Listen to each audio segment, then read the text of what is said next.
have enough time with the dad. Those of us who have been, God has been gracious enough to let us be with our parents and see them grow old, we keep thanking God. So my mother just turned 74, and we thought it was important that we thank God for the gift of life. So that was the function I was overseeing. But because Paul and the wider Wanyama family is very dear to me, I decided to pause what I was doing and said I must come here and at least congratulate my brother upon the responsibility that is being given by the family and the wider clan to be able officially to take over in the legacy of his father. Paul, congratulations. I was going through the order of service book, Paul, and I noticed that the first reading was from the book of Joshua.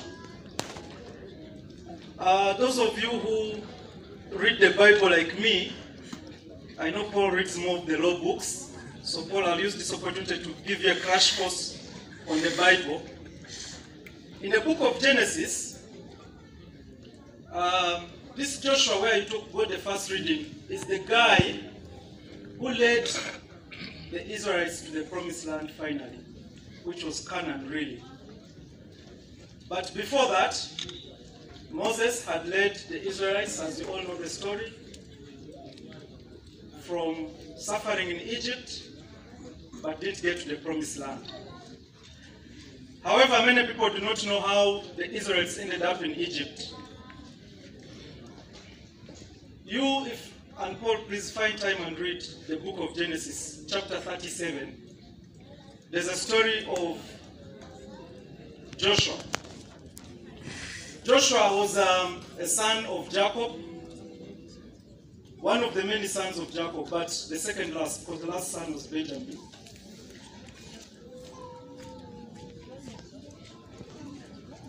He was Jacob, sorry. Joshua was the son of Jacob and Rachel. Please check the Bible correctly. He was the son of Jacob and Rachel, but he was the most favorite son of Jacob. The brothers were not happy that their father favored him. And so, you know the story, they decided to one day bundle him and they sold him into slavery. So he goes into slavery. But when he's in the slavery in Egypt, he becomes the favorite of the king there. And so one day, famine strikes and the brothers have to go looking for food. And who do they find?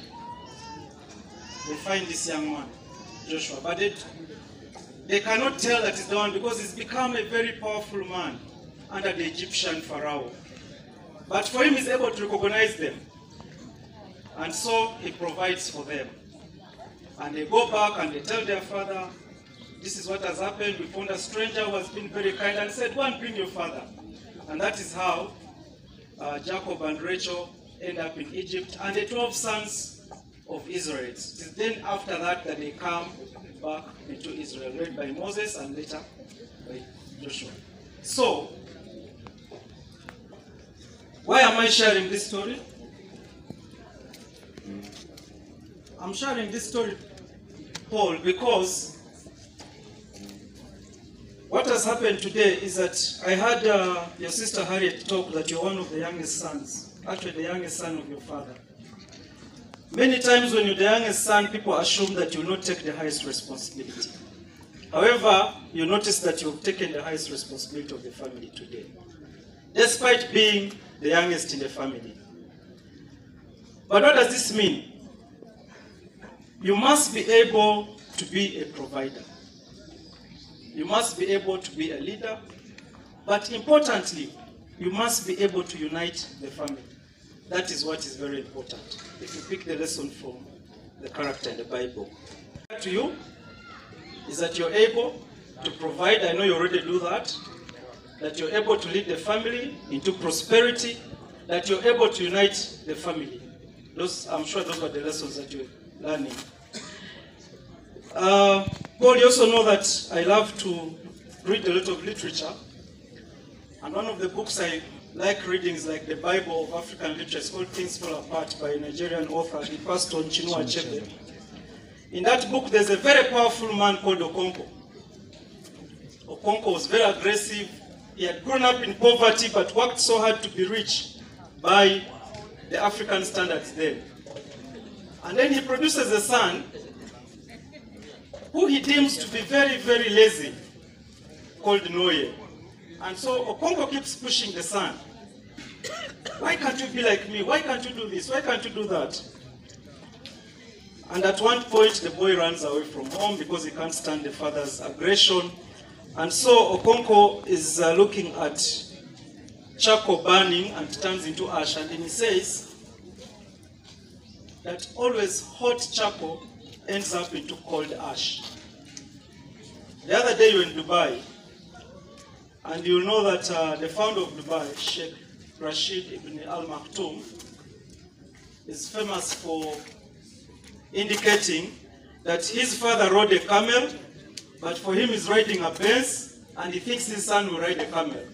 The same concept that weak men produce strong men who then produce weak men.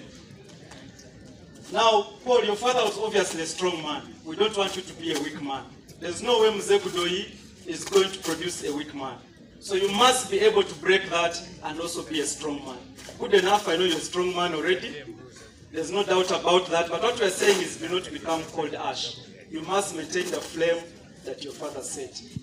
We all know that Mzee Budoi was a trailblazer. He was the first of a kind among his peers and his generation.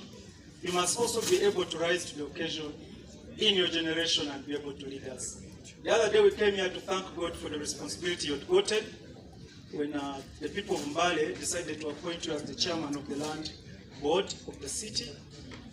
And we're glad that beyond just the family, the community is realizing your potential and is giving you responsibility. So for us, you're not just a leader of your family and your clan, you must rise up and be a leader of Bugisu. So we shall look forward to you, and we pray that the good Lord blesses you, gives you the wisdom you need, gives you the courage, gives you the resources, so that you're able to rise to this responsibility that you've been given. Thank you, and God bless you.